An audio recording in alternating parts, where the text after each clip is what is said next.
Bueno, estamos en Nueva York otra vez, y esta vez en el centro de posgraduados de la City University de Nueva York, que está delante del Empire State. Y hemos venido a esta universidad porque aquí está un profesor, el profesor Joe Dauben, que es, sin lugar a dudas, el matemático que mejor ha sabido explicar a sus alumnos primero y a muchas audiencias, incluidas las de la BBC después y la nuestra, por qué las matemáticas y la ciencia surgieron para resolver problemas muy concretos y cotidianos de la gente, para medir los espacios en que habitaban, los espacios que trabajaban, para medir con una estaca la distancia a la que estaba el sol, y de eso es de lo que va hoy Redes.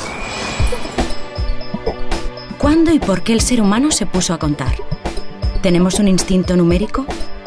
A veces nos cuesta creerlo, pero las matemáticas y los números se esconden detrás de cada actividad humana, desde la más trivial hasta la más sofisticada o sublime. Para tratar de perseguir los orígenes de las matemáticas, Punset viajó a Nueva York a conversar con Joseph Dauben, historiador de la ciencia y experto en descifrar el uso de las matemáticas por antiguas civilizaciones.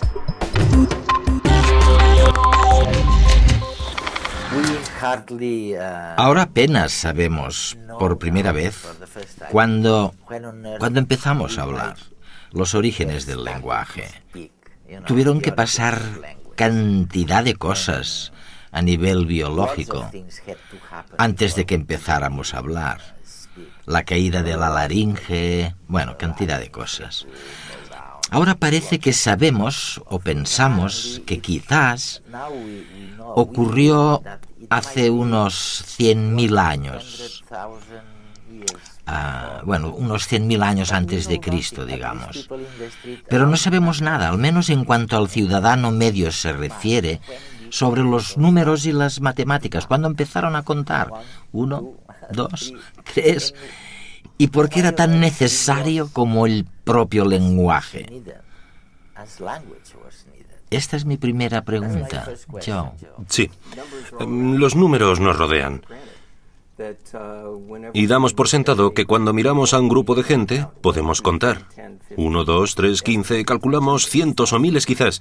Pero el origen de los números, como el origen de casi todo, está embebido en la mitología. Aunque estos orígenes se pierden porque todo empieza a consignarse muy tarde, al menos en términos de sociedad civilizada. Probablemente uno de los ejemplos más primitivos de números lo encontramos en esta tabla de arcilla babilónica. ¿Que es de hace 3.000 años? Probablemente es del 1500 a.C. ¿Y qué grababan aquí? Lo que ves aquí se conoce como triples pitagóricos y su nivel matemático es bastante avanzado, pero los números que están representados son bastante sencillos. De hecho, son dos. Hay uno que representa la unidad y otro que representa las decenas. Esto nos dice algo sobre el origen de los números y cómo empezamos a contar. No siempre con base 10, que es el sistema que ahora damos por supuesto.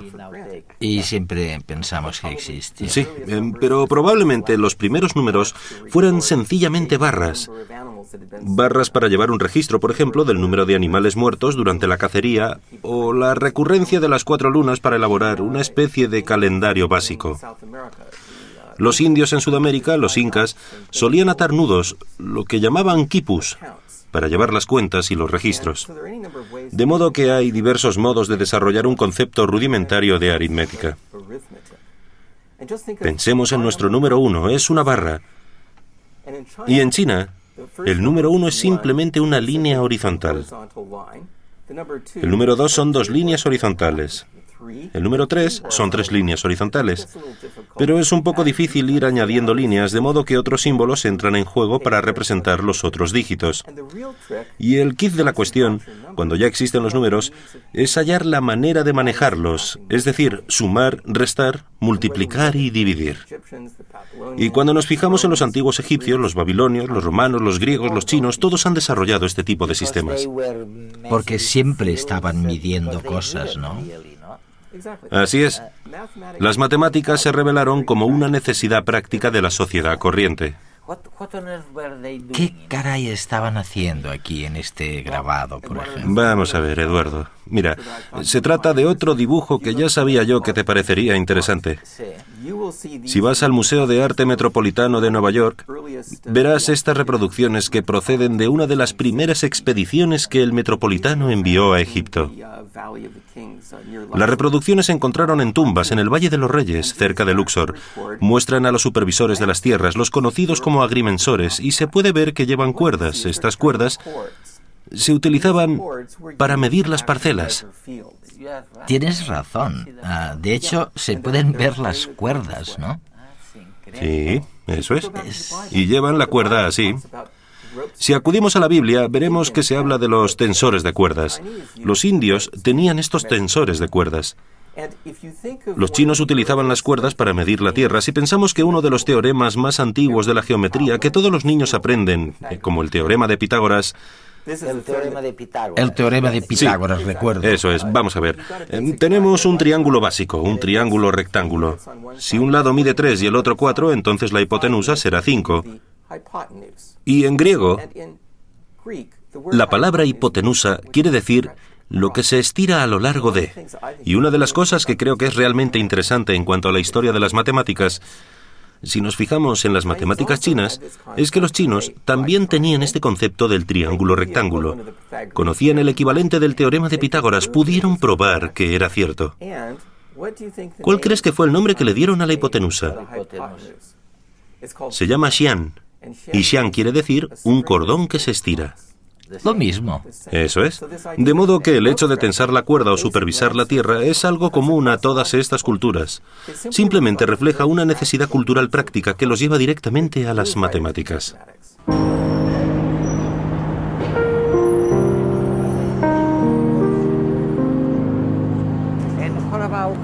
¿Y cuál fue el paso siguiente? Probablemente la astronomía, no medir lo que estaba ocurriendo en el día, en la noche.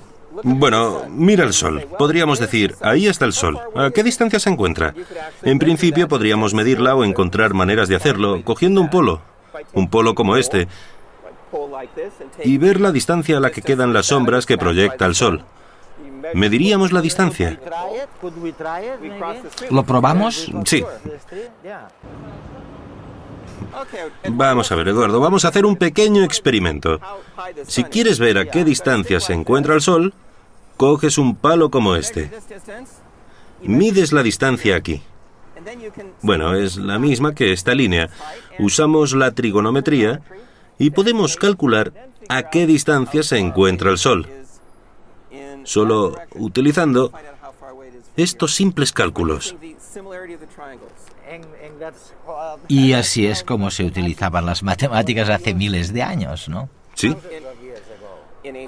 Con triángulos muy simples. Lo encontramos en los antiguos griegos también. Es algo que nos rodea. Y cuando pensamos en ello, veremos que se produce de forma muy natural. Es simplemente una aplicación muy sencilla, con resultados muy profundos. Contamos. 1, 2, 3. Tienen números las horas y los calendarios. Todas las medidas de las cosas. Las recetas de cocina, las postales, las direcciones. Nos sirven para medir, para establecer relaciones, para calcular cuánto tiempo nos hace falta para llegar al trabajo. Los números son los átomos de las matemáticas. El principio de todas las cosas. La regla capaz de limitar la realidad y darle orden, de hacerla comprensible. Nacemos con una capacidad innata para el procesamiento numérico. Investigaciones de psicología cognitiva han demostrado que los bebés de 6 meses ya son capaces de discriminar visualmente entre conjuntos de 2 y 3 objetos. Ese sentido numérico propició que hace 3.500 años las matemáticas se revelaran como una necesidad práctica de la sociedad corriente. Las matemáticas nacen de necesidades prácticas como la medida de campos, la administración de rebaños, la observación de los astros.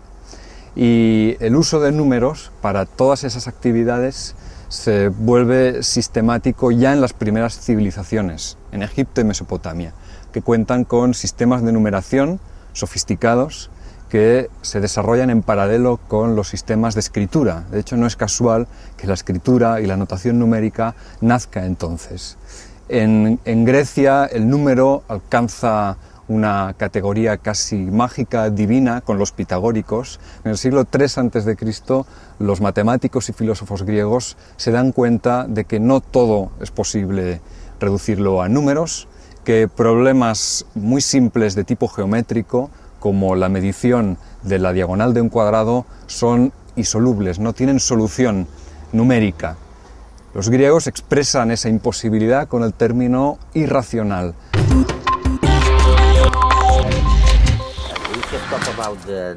Hemos hablado de los números, de que se utilizaron para medir la Tierra, para medir la astronomía. Ahora bien, Joe, ¿cuáles serían los grandes pasos hacia adelante de esta ciencia? Quiero decir, ¿cuándo empezamos a reflexionar sobre cosas tan extrañas como el infinito, por ejemplo? Uno de mis temas preferidos, Eduardo, el infinito. Ah, sí, ¿no? Si nos remontamos a los primeros matemáticos chinos, como en el caso de los primitivos matemáticos griegos, una de las primeras preguntas es, ¿qué pasa si tenemos una longitud y la dividimos a la mitad? La dividimos otra vez a la mitad y otra vez a la mitad. ¿Llega alguna vez este proceso al final? ¿Se llega al final cuando se corta una y otra vez algo? Tiene que ver con un descubrimiento al que llegaron los antiguos griegos y que nadie más hizo. Los chinos no lo descubrieron, pero los griegos sí. Para mí es el primer paso hacia las matemáticas teóricas abstractas. Descubrieron lo que llamamos los números irracionales. Al principio, los antiguos pitagóricos creyeron que todo podía describirse en términos de números enteros o de fracciones. Entonces alguien tuvo la brillante idea de preguntar, bien, si tenemos un cuadrado y un lado es 1, ¿cuál es la longitud de la diagonal? Y los pitagóricos dijeron, debe de haber alguna fracción a o b que nos dé la longitud de la diagonal. Pero resulta que dicha fracción no existe porque la longitud de la diagonal está en números irracionales. Los griegos los llamaban números inconmensurables, pero no se puede expresar como fracción. Fue una idea muy revolucionaria para los antiguos pitagóricos, que eran una hermandad secreta en la que todos los miembros prometían guardar silencio. Y uno de los secretos fue que la diagonal del cuadrado era inconmensurable a partir del lado. No se podía valorar. ¿Y cómo se acabó sabiendo? Alguien traicionó el secreto, supongo, ¿no? Alguien se fue de la lengua. Se llamaba Hipaso. La leyenda dice que por eso lo ahogaron en el mar. Es una historia mitológica, pero tiene un significado real porque fue un descubrimiento de la magnitud que hasta los dioses se preocuparon de que se hubiese revelado el secreto. Pero para Platón no se trató de una tragedia de las matemáticas, no fue un problema. Fue un gran descubrimiento el que la mente humana pudiera revelar y probar la existencia de aquello que no era evidente en absoluto. Y solo se podía hacer mediante el pensamiento profundo, por tener cerebros. Eso es, y para mí este es el principio de las matemáticas teóricas reales.